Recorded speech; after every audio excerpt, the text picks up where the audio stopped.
అనకాపల్లి జిల్లా కోటవరట్ల మండలం కైలాసపట్నం సమీపంలోని బాణసంచా తయారీ కేంద్రంలో భారీ పేలుడు సంభవించింది. ప్రమాదంలో మృతి చెందిన వారి సంఖ్య 8కి చేరింది.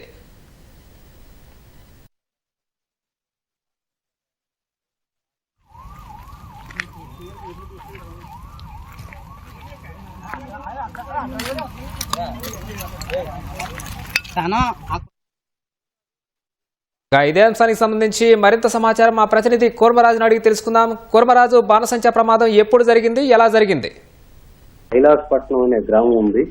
ఈ గ్రామం పచ్చటి పంట పొలాల మధ్య ఈ ఊటగడ్డ వద్దము ఈ వద్దను ఆనుకొని ఈ గ్రామం ఉంటుంది. ఈ గ్రామం ఈ ఊటగడ్డ ఇది శారదా నదికి అనుబంధంగా ఉంటుంది. ఇది ఈ ఊటగడ్డ సమీపంలోనే ఇప్పుడు ఈ పేలుడు సంభవించిన బాణాసంచా తయారీ కేంద్రం అనేది నెలకొని ఉంది. ఇది 60 సెంట్లలోని ఈ తయారీ కేంద్రం ఉంది. ఇది దాదాపు 15 ఏళ్లుగా ఈ తయారీ కేంద్రం నడుపుతున్నారు. అయితే ఇటీవలే దీనికి తీసుకున్న అనుమతులు పూర్తయిపోవడంతో దీనికి సంబంధించి అనుమతులన్నింటినేమో జిల్లా యంత్రాంగం నిలిపేయడంతో ఈ యజమాని మడగల జానకీరామ్ అనేసేమో దీని యజమాని.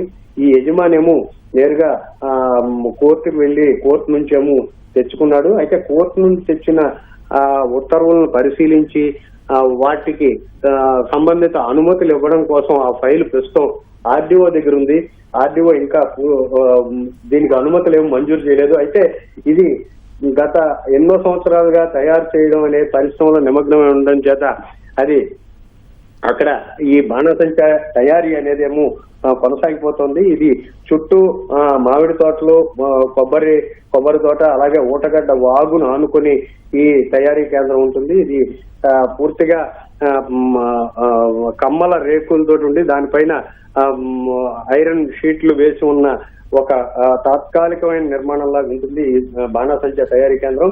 ఇక్కడ ఏంటంటే బాంబులు, అంటే ఈ దీపావళి బాంబులు, అలాగే తారాజువ్వలు, కమ్మరేకులు, టపాసులు, ఇవన్నీ కూడా చుచ్చుబుడ్లు, అంటే నాటు చుచ్చుబుడ్లు అంటారు, అవి తయారు చేస్తారు. ఇది మందుగుండు సామగ్రి ఈ పెళ్లిళ్ళు, అలాగే ఉత్సవాలు, జాతరలు, వీటన్నిటికీ కూడాను పెద్ద మొత్తంలోనేమో ఇక్కడ నుంచేమో తీసుకెళ్లడం జరుగుతుంది.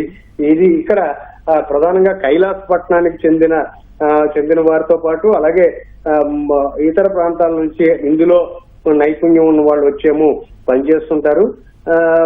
ఇది పూర్తిగా మధ్యాహ్నం 1:45 మధ్యన ఈ పేలుడు జరిగింది. మొత్తం ఇక్కడంతా భస్మీపట్నం అయిపోయింది. మనం చూస్తున్నాం.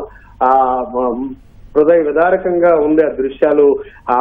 అందులో పనిచేస్తున్న వారు ఆ సమయంలో, అంటే ప్రమాదం జరిగిన సమయంలో దాదాపు 15 మంది నుంచి 18 మంది వరకు అక్కడ ఉండొచ్చు అనేసేమో ఒక అంచనా. అయితే ఇంకా అక్కడ ఎక్కడెక్కడ ఉన్నారు ఏంటన్నది కూడా ఈ పోలీస్ బృందాలు, అగ్నిమాపక బృందాలు పరిశీలన చేస్తున్నాయి.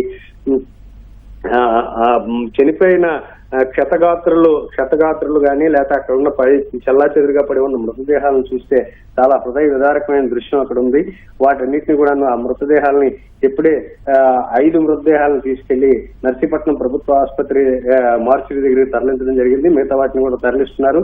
అయితే మొత్తం 8 మంది ఇప్పటిదాకా ఈ ఘటనలో 8 మంది మృతి చెందారు. మృతి చెందిన వారిలో ఈ అప్పికొండ తాతబాబు, అలాగే సంగరాతి గోవిందు, దాడి రామలక్ష్మి, దేవర నిర్మల, పురం పాప, గుంపిన వేణుబాబు, శానాపతి బాబురావు, చదలవాడ మనోహర్. ఈ చదలవాడ మనోహర్ అనే వ్యక్తి విశాఖపట్నానికి చెందిన వ్యక్తిగా చెప్తున్నారు. మరి ఈయన కొనుక్కోవడానికి వచ్చాడా లేకపోతే ఆ ఓనర్ కి బంధువా అన్నది తెలియలేదు. ఈ మడగల జానకిరామ్ ఎవరైతే ఈ తయారీ కేంద్రం ఓనర్ ఎవరైతే ఉన్నారో తను కూడాను కొన ఊపిరితో ఉన్నాడు. ప్రస్తుతం ఆయన్ని విశాఖపట్నం మెరుగైన చికిత్స కోసం తరలిస్తున్నారు. కొన ఊపిరితో ఉన్నాడనేసేమో ప్రత్యక్ష సాక్షులు చెప్తున్నారు. ఈ ఘటన జరిగిన వెంటనే సమాచారం అందుకున్న అగ్నిమాపక బృందాలేమో ఈ ప్రాంతానికి చేరుకునేసరికి అప్పటికే భారీగా మొత్తం అక్కడంతా కూడాను భస్మీపట్నం జరిగింది. అయితే ఇటీవలే ఈ కర్మాగారంలో ఈ తయారీ కేంద్రంలో పనిచేయడానికి సామర్లకోట నుండి ఒక కుటుంబం వచ్చింది. ఆ కుటుంబంలోని కూడాను ఒక వ్యక్తి చనిపోవడం జరిగింది.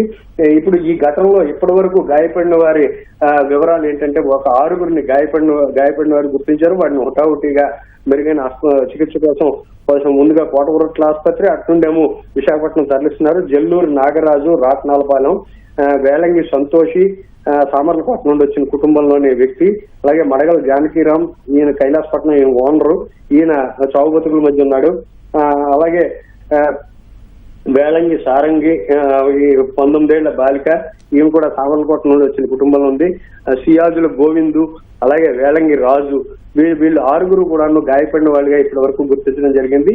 ఈ కమ్మలు రేకులతోటి ఈ తయారీ కేంద్రం మొత్తం ఈ తయారీ కేంద్రం నిర్మాణం జరిగింది. అంటే ఇప్పుడు ఏంటంటే ఒక ఊరికి దూరంగా ఒక నిర్మానుష ప్రదేశంలోనేమో ఈ తయారీ కేంద్రాలు, సాధారణంగా ఈ నాటు బాణసంచ తయారీ కేంద్రాలనే ఉంటాయి.